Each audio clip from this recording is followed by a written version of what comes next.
हो गया है। देखिए, तेजस्वी यादव के बिना ही कल जिस तरीके से राहुल गांधी के साथ बर्ताव किया गया, दरभंगा में अंबेडकर छात्रावास में उनको घुसने नहीं दिया गया, पीछे के रास्ते से राहुल गए, इस बात का जिक्र उन्होंने खुद मंच पे से किया। अब राहुल गांधी के पक्ष में देखिए कांग्रेस की बड़ी प्रेस कॉन्फ्रेंस, इस प्रेस कॉन्फ्रेंस में कांग्रेस ने सब जो है उन सभी चीजों पर अपनी राय रखी कि किस तरीके से कल राहुल गांधी के साथ बर्ताव किया गया। हालांकि तेजस्वी अभी पटना में है नहीं, लेकिन कांग्रेस का जिस तरीके से व्यवहार है और कांग्रेस के जिस तरीके से तेवर है, ऐसा लगता है कि कांग्रेस इस बार कम सीटों पर डील नहीं करेगी। कांग्रेस इस बार 70 से ज्यादा सीट मांग रही है। पिछली बार 70 सीटों पर चुनाव लड़ी थी कांग्रेस, इस बार चाह रही है कि 70 से ज्यादा सीट मिले, जो कि तेजस्वी यादव देने के मूड में नहीं है। देखिए, कांग्रेस को 40 से 45 सीटें मिलेगी और उन्हीं सीटों पर कांग्रेस को संतोष करना पड़ेगा। ये जो है पूरा आंकड़ा है, इससे ज्यादा सीटें कांग्रेस को नहीं मिलने जा रही है। फिलहाल कांग्रेस की बड़ी प्रेस कॉन्फ्रेंस में क्या कुछ कह रहे हैं कांग्रेस के बिहार प्रभारी कृष्ण लवरू, उनकी बातों को सुनिए। नाम क्यों नहीं ले रहे हैं? क्या कारण है कि नाम नहीं ले रहे हैं? नाम भी बोल करके लिया जाए। जी, पहली बात तो मैं थोड़ा संक्षिप्त में पूरा घटनाक्रम का बताना चाहूँगा।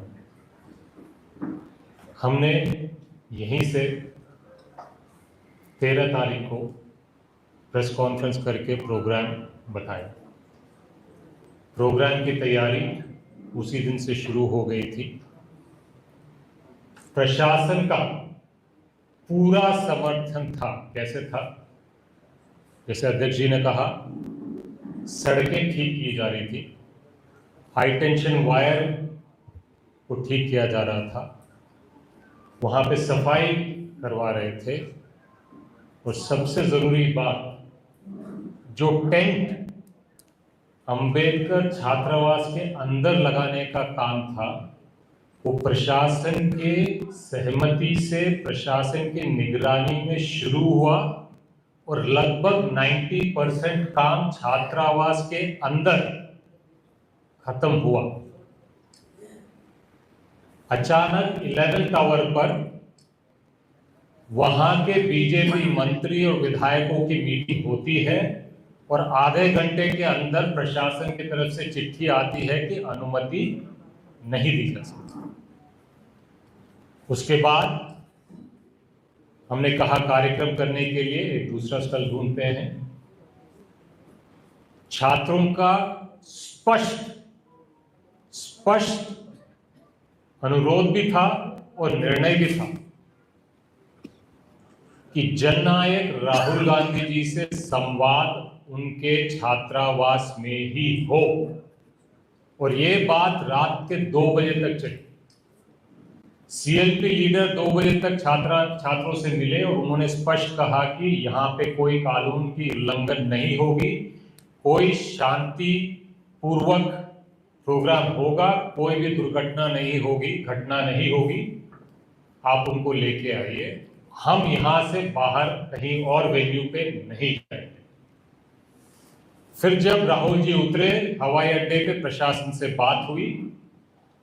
राहुल जी ने कहा प्रशासन से कि आप कहते हो कि पॉलिटिकल प्रोग्राम की अनुमति नहीं है, ठीक है, मैं अकेले जाऊंगा अंदर, छात्रावास के अंदर, छात्रों से संवाद करूंगा।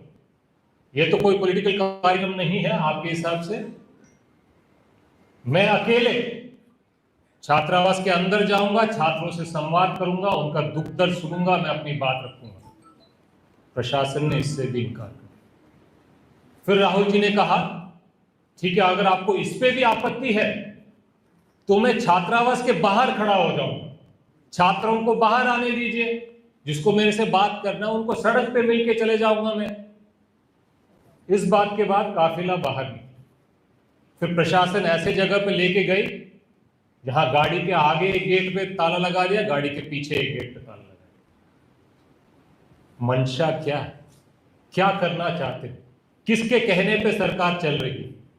फिर वहां से आगे बढ़ी तो फिर बैरिकेडिंग, गाड़ी को आगे जाने नहीं दिया, धक्का मुक्की शुरू हो गई।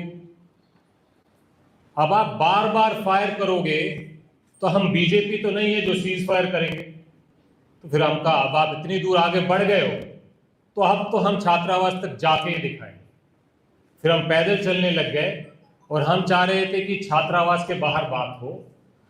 अलग अलग जगह पर प्रशासन और पुलिस ने धक्का मुक्की की और रोकने का प्रयास किया। फिर जब छात्रावास तक पहुंचे तो छात्रों ने सीधा कहा कि अब यहां तक आया तो आप हमसे आके मिलिए। और जब अंदर गए, आप वीडियो से देख सकते हैं, छात्रों की क्या खुशी थी, क्या उत्साह था, क्या उमंग थी। और वहां पे छात्रों की बात हुई, शांतिपूर्वक तरीके से हुई, अच्छे तरीके से हुई, कोई घटना नहीं हुई, किसी को कोई दुख नहीं हुआ, किसी को कोई दर्द नहीं हुआ, प्रशासन को छोड़कर। तो अजीब बात है कि ये सारा कार्यक्रम, घटनाक्रम बिल्कुल अवॉइड किया जा सकता था।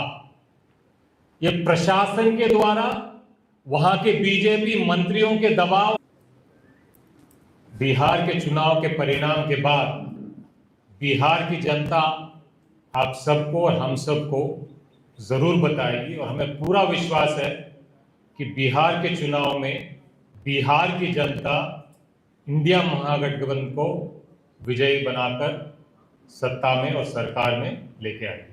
जेडीयू ने अभी एक प्रेस कॉन्फ्रेंस किया है, उसने आरोप लगाया कि कांग्रेस दलितों की दुहाई दे रही है, जय भीम जय भीम का नारा दे रही है, लेकिन जब रामनाथ कोविंद राष्ट्रपति बनने वाले थे तो कांग्रेस ने उनका समर्थन क्यों नहीं किया? कांग्रेस पार्टी डे वन से दलितों के हित में खड़ी,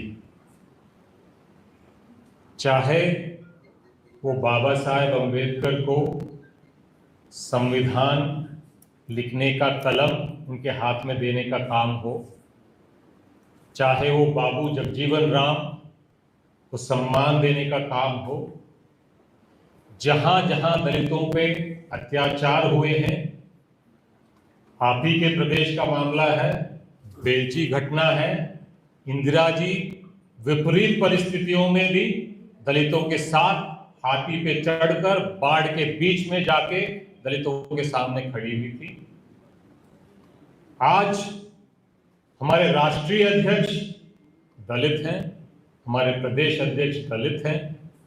बीजेपी और जेडीयू हमें इस बात का तो दोष दे ही नहीं सकते, उनको खुद अपने घर को ठीक करने की जरूरत है। सब छात्र जो है वो ज्यादातर वीकर सेक्शन के थे और काफी संख्या में थे। 100 से ज्यादा लोगों को अभियुक्त बनाया गया है, FIR किया गया है। क्या कुछ लीगल असिस्टेंस या पार्टी खड़ी रहेगी उन छात्रों के साथ, जिनके साथ हो सकता है कि इन फ्यूचर उनको परेशान किया जाए, क्योंकि सत्ता से दिगंत है छात्रों की, और वो आपके साथ, आपकी पार्टी के साथ खड़े दिखे? शुक्रिया। सवाल यह है कि 100 से अधिक छात्र जो दलित और पिछड़े, अति पिछड़े वर्ग के हैं, उन पे कानूनी कार्रवाई की जा रही। ये शर्म की बात है कि बीजेपी मंत्री की लड़ाई, वो सुपर सीएम की लड़ाई, बाबू की लड़ाई, बाबू के सुपर सीएम की लड़ाई कांग्रेस पार्टी से हो सकती है।